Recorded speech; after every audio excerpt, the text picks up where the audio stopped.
And finally, the musical event of the year for me was this, the new Sting album, The Bridge, which I was hugely impressed by. Now, it could be argued that Sting has been meandering somewhat over the course of the last, maybe even over a decade or so.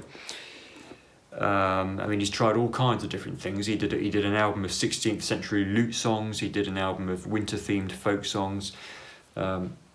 He reconvened the Police.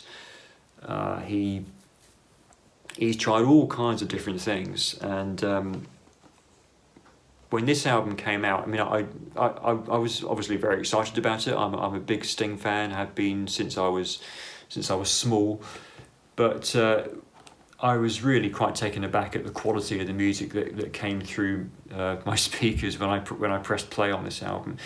I honestly believe, and it wasn't just my excitement at the time of the release of the album, I honestly do believe this is the best work that Sting has put out in something in the region of 25 years, certainly since Mercury Falling, which is one of my all-time favourite albums.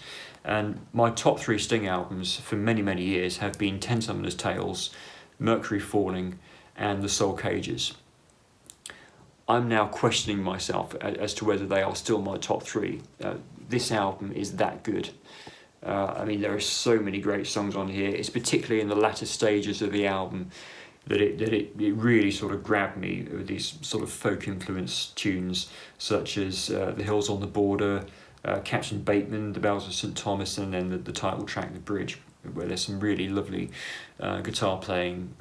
Sting and Dominic Miller, his longtime guitarist, playing in unison. It's a lovely, lovely album, this, and it was certainly my biggest highlight of 2021.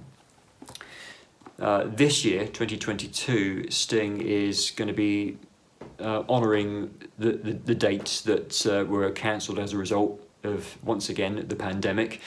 He was supposed to have continued the My Songs tour into 2020, but all those dates got either cancelled or postponed.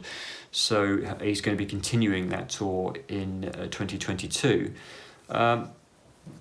Whether it will get rebranded as the Bridge Tour or not, I don't know. I think it should be, because this is such a good album. It deserves to have its own tour, and I hope he's going to play a good wedge of songs from the album. As I mentioned before, I'm going to see him live at the London Palladium in April, and no doubt I will be putting up a review of that gig on this YouTube channel, so that's another big event for me to look forward to in 2022.